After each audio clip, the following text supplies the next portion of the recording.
Ankaleav has a wide boxing stance. His best weapon is his hands and the speed that he can get off punches.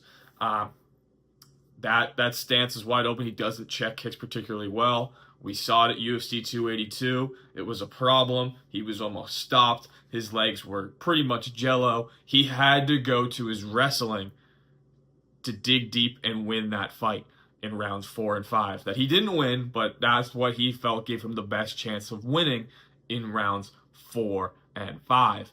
And realistically, it probably was the only way he could win, and it's probably going to be the same story at UFC 313. The difference being, if Alex Pereira compromises you, he will finish you.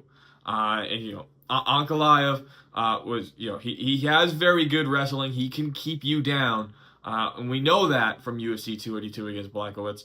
But that was a boring fight. He got the draw, and he had to work his way back up.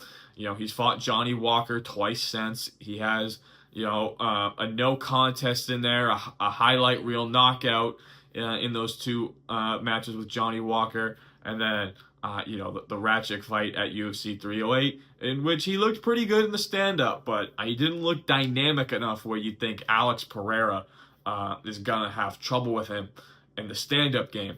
I think eventually Pereira's leg kicks will wear him down like they do with everybody else.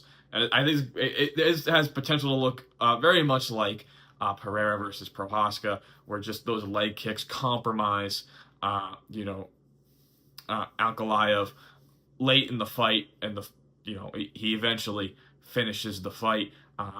It's gonna look a lot like UFC 282 for Ankalaev, except this time, maybe his wrestling can get him the victory and get him the title. But I think at the end of the day, Alex Pereira, when he hurts you, he finishes you. We've seen it too many times. So my opinion is that Alex Pereira is going to hold on to his title.